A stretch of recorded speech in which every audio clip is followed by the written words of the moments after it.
بسم اللہ الرحمن الرحیم۔ السلام علیکم ورحمۃ اللہ وبرکاتہ۔ امید ہے آپ سب لوگ خیریت سے ہوں گے۔ حضرت آدم علیہ السلام کی تخلیق کے مناظر قرآن پاک میں آج حضرت آدم علیہ السلام کی تخلیق کے بارے میں بیان کریں گے۔ اور یاد کرو جب تمہارے پروردگار نے فرشتوں سے فرمایا کہ میں زمین میں اپنا نائب بنانے والا ہوں، انہوں نے کہا کہ کیا آپ اس زمین میں ایسے شخص کو نائب بنانا چاہتے ہیں جو خرابیاں کرے اور خون ریزی کرتا پھرے، اور ہم تیری تعریف کے ساتھ تسبیح و تقدیس کرتے ہیں۔ پھر اللہ نے فرمایا میں وہ باتیں جانتا ہوں جو تم نہیں جانتے۔ پھر اللہ نے آدم کو سب چیزوں کے نام سکھائے، پھر ان کو فرشتوں کے سامنے لائے اور فرمایا اگر تم سچے ہو تو مجھے ان کے نام بتاؤ۔ تو انہوں نے کہا پاک ہے جتنا علم تو نے ہمیں بخشا ہے، اس کے سوا ہمیں کچھ معلوم نہیں، بے شک تو دانا اور حکمت والا ہے۔ تب خدا نے حضرت آدم علیہ السلام کو حکم فرمایا کہ اے آدم تم ان کو ان چیزوں کے نام بتاؤ۔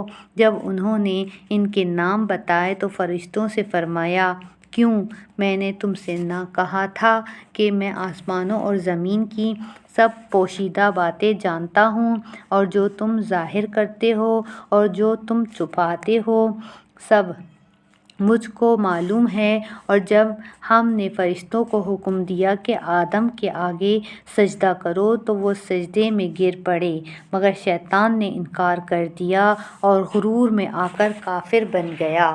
اور پھر ہم نے کہا اے آدم تم اور تمہاری بیوی جنت میں رہو اور جہاں سے چاہو بے روک ٹوک کھاؤ پیو، لیکن اس درخت کے پاس نہ جانا ورنہ تم ظالموں میں داخل ہو جاؤ گے۔ پھر شیطان نے دونوں کو وہاں سے بہکانا شروع کر دیا اور جس عیش و نشاط میں تھے ان سے نکلوا دیا۔ تب ہم نے حکم دیا کہ بہشت برین سے چلے جاؤ، تم ایک دوسرے کے دشمن ہو اور تمہارے لیے زمین میں ایک وقت تک ٹھکانہ اور معاش مقرر کر دیا گیا ہے۔ پھر آدم نے اپنے پروردگار سے کچھ کلمات سیکھے اور معافی مانگی تو اس نے ان کا قصور معاف کر دیا، بے شک وہ معاف کرنے والا اور صاحب رحم ہے۔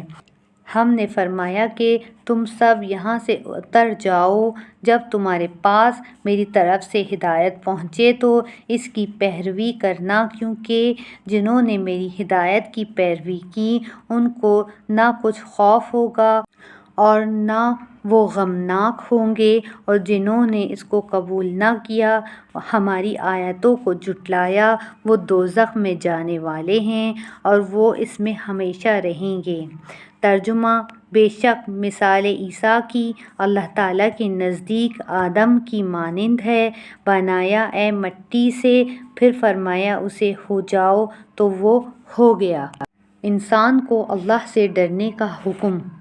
ترجمہ اے لوگو ڈر اپنے رب سے جس نے پیدا فرمایا تمہیں ایک جان سے اور پیدا فرمایا اسی سے جوڑا اس کا اور پھیلا دیے ان دونوں سے مرد کثیر تعداد میں عورتیں کثیر تعداد میں، اور ڈرو اللہ تعالیٰ سے وہ اللہ مانگتے ہو تم ایک دوسرے سے اپنے حقوق، جس کے واسطے سے ڈرو رحموں کے خطا کرنے سے، بے شک اللہ تعالیٰ تم پر ہر وقت نگران ہے۔ اللہ عز و جل کی بارگاہ میں معزز شخص۔ ترجمہ اے لوگو ہم نے پیدا کیا تمہیں ایک مرد اور ایک عورت سے اور بنا دیا تمہیں مختلف قوموں اور مختلف خاندان تاکہ تم ایک دوسرے کو پہچان سکو۔ تم میں سے زیادہ معزز اللہ کی بارگاہ میں وہ ہے جو تم میں سے زیادہ متقی ہے، بے شک اللہ تعالیٰ علیم اور خبیر ہے۔ اللہ تعالیٰ فرماتا ہے ترجمہ وہ خدا ہے جس نے پیدا فرمایا تمہیں ایک نفس سے اور بنایا اس سے اس کا جوڑا تاکہ اطمینان حاصل کرے اس جوڑے سے۔ اگر آپ کو آج کی یہ ویڈیو اچھی لگی اور اس سے کچھ سیکھنے کا موقع ملا تو اس ویڈیو کو لائک شیئر اور اس چینل کو سبسکرائب ضرور کیجیے اور کمنٹ سیکشن میں اپنی رائے کا ضرور اظہار کیجیے۔ شکریہ۔